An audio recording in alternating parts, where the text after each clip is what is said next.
Hello दोस्तों, स्वागत है आप सभी का अपने YouTube channel get one SK में। दोस्तों, जैसा कि आप सभी को पता ही होगा कि अपने देश का राष्ट्रपति उपराष्ट्रपति का बदलाव हो चुका है। अचानक से मीडिया में एक खबर आई कि उपराष्ट्रपति जी ने अपना इस्तीफा दे दिया है, जिसका कारण स्वास्थ्य को लेकर बताया गया। तो चलिए हम इनसे जुड़ी हुई कुछ महत्वपूर्ण प्रश्न को जान लेते हैं। दोस्तों, नए उपराष्ट्रपति के रूप में सीपी राधाकृष्णन जी को बनाया गया है, जो कि 17वां नंबर के उपराष्ट्रपति हैं।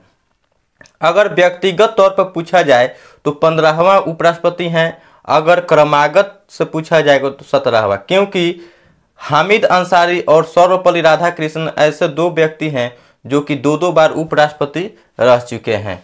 तो आइए जानते हैं सीपी राधाकृष्णन, जो कि तमिलनाडु से रहने वाले हैं।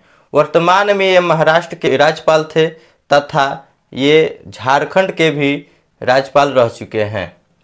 विपक्ष की ओर से बी सुदर्शन रेड्डी को खड़ा कराया गया था, जिनको कुल 300 वोट मिले और सीपी राधाकृष्णन को 452 वोट मिले हैं। 152 वोटों के अंतर से सीपी राधाकृष्णन को जीत मिली है। बी सुदर्शन रेड्डी पूर्व में सुप्रीम कोर्ट के मुख्य न्यायाधीश भी रह चुके हैं। अब आइए जानते हैं निर्वाचक मंडल। निर्वाचक मंडल में कौन कौन से भाग लेते हैं। दोस्तों, इसमें डायरेक्ट जनता वोट नहीं करती है। इसमें लोकसभा, राज्यसभा तथा राज्यसभा के 12 मनोनीत सदस्य भाग लेती है और इन सभी में जिनका ज़्यादा बहुमत होता है उन्हीं को उपराष्ट्रपति बना दिया जाता है। इनका चुनाव का प्रकार अप्रत्यक्ष रूप से होता है। अप्रत्यक्ष रूप के मतलब ये हुआ जिसमें डायरेक्ट जनता वोट नहीं देती है। इसमें लोकसभा, राज्यसभा प्लस मनोनीत सदस्य भाग लेते हैं, उसी को अप्रत्यक्ष रूप से कहते हैं। तो चलिए आइए इनसे जुड़ी कुछ महत्वपूर्ण आर्टिकल्स को देख लेते हैं। अनुच्छेद 63 में भारत के संविधान में लिखा गया है कि भारत में एक उपराष्ट्रपति होगा।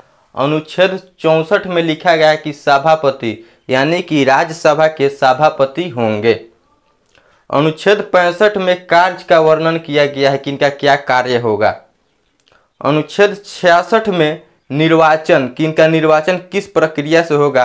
तो अभी हम लोग देखे हैं लोकसभा, राज्यसभा प्लस 12 मनोनीत सदस्य भाग लेते हैं। अनुच्छेद 67 में इनका कार्यकाल का वर्णन किया गया है कि इनका कार्यकाल 5 वर्षों तक होगा। अब हम लोग जान लेते हैं कि इनकी योग्यता क्या क्या होनी चाहिए उपराष्ट्रपति बनने के लिए। तो सबसे पहले भारत का नागरिक होना चाहिए।